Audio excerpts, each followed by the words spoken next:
प्यारे साथियों, देखिए सवाल कुछ प्रकार से हमारे सामने, ठीक है, कोई दिक्कत नहीं है। अगर चैनल पर नहीं हो तो प्लीज़ सब्सक्राइब वगैरह कर लो। दूसरा, वीडियो का बेल आइकन वगैरह जो भी है चैनल का वो दबा दो, वीडियो को लाइक वगैरह कर दो, शेयर वगैरह कर दो। अब आ जाओ जरा सवाल पर क्या कह रहा है। ये कह रहा है an object of mass 1 kg travelling in a straight line, ठीक है, कि स्ट्रेट लाइन में ट्रैवल कर रहा है। किसी ऑब्जेक्ट का जो मास है भाई वो है 1 kg और वो ट्रैवल कर रहा है स्ट्रेट लाइन में, इसका 1 kg ये मास है। अब कह रहा है with the velocity of 10 metre per second, velocity दे रखी है इसकी इनिशियल वेलोसिटी यानी कि u हम इसको मान सकते हैं, विच इज़ क्या है आपकी 10 मीटर पर सेकेंड, ठीक है। आगे कह रहा है collides with the stick to stationary wooden block, और ये जाकर के एक दूसरे स्टेशनरी वुडन ब्लॉक से जाकर बढ़ जाता है भाई, और फिर ये दोनों साथ में मूव करते हैं शायद। ब्लॉक ऑफ 5 kg, इसका वजन है 5 kg, ठीक है।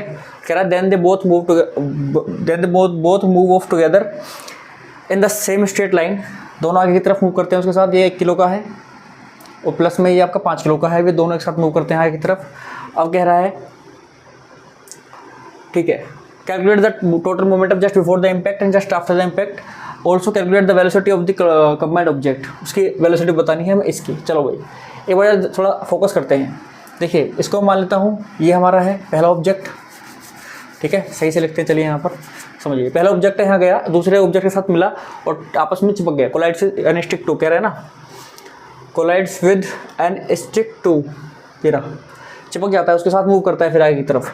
चलो तो ये कह रहा है कि पहले तो अभी हमें ये बताओ कि यहाँ पर जो कोलिजन हुआ, कोलिजन से पहले जो हमारा क्या था मोमेंटम था वो क्या था, और कोलिजन के बाद हमारा मोमेंटम है वो क्या होगा, ठीक है। पहली चीज़ उसने पूछी just before the impact and just after the impact. दूसरा हमें फिर जो कंबाइंड ऑब्जेक्ट है इसकी वेलोसिटी भी बतानी है कि इसकी वेलोसिटी क्या होगी, किस वेलोसिटी से मूव करेगा अब ये।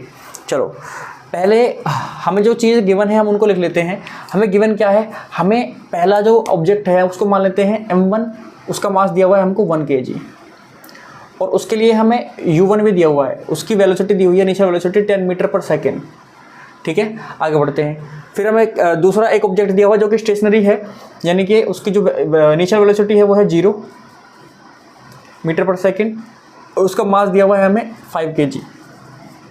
चलो आगे बढ़ते हैं, फिर कह रहा है then they both move together in the same straight line, calculate the total momentum just before the impact and just after the impact, also calculate the velocity of the combined object. देखो भाई कुछ चीज़ें में समझनी है sir. यहाँ पर हमने पढ़ा है law of conservation of momentum, ठीक है। वो क्या कहता है कि जब भी कोई भी कोलिजन होगा, ठीक है, कोई भी कोलिजन होगा तो कोलिजन के बाद क्या होता है, मोमेंटम जो होता है वो कंजर्व रहता है। मतलब कहने का ये है जो मोमेंटम अभी इस बॉडी के पास था, कोलिजन के बाद भी मोमेंटम उतना ही रहेगा, मोमेंटम चेंज नहीं होगा।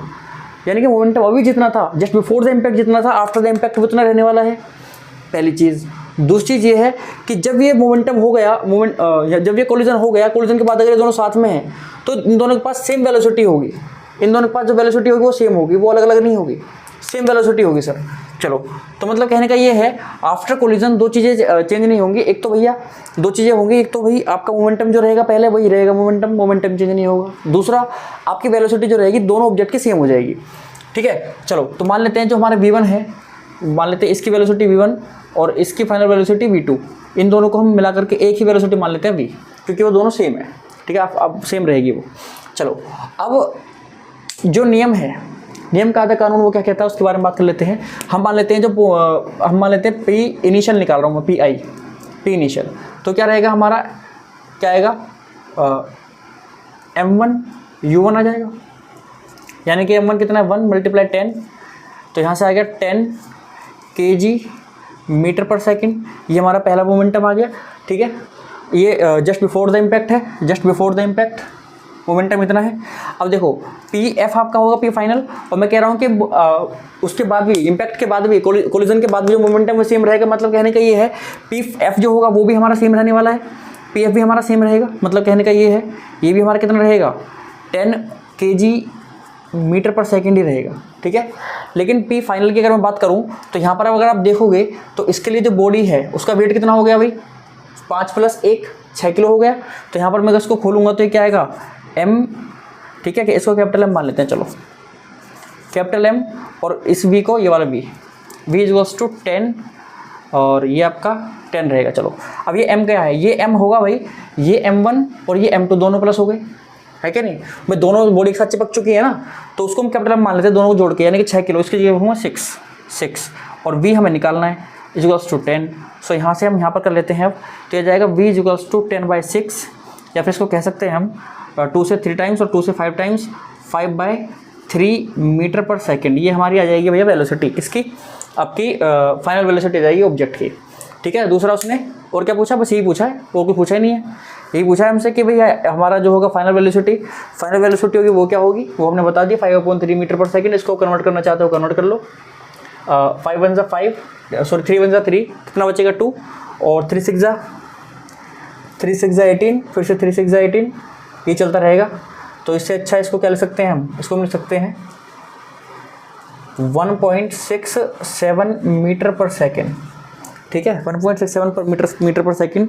हम इसको 2 डेसिमल प्लेस तक करेक्ट कर सकते हैं।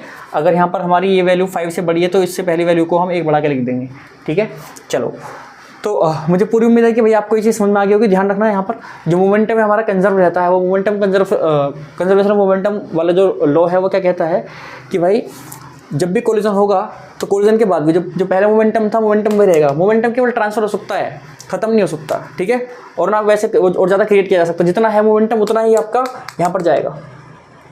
क्लियर, चलो तो उतार लो इसको एक बार।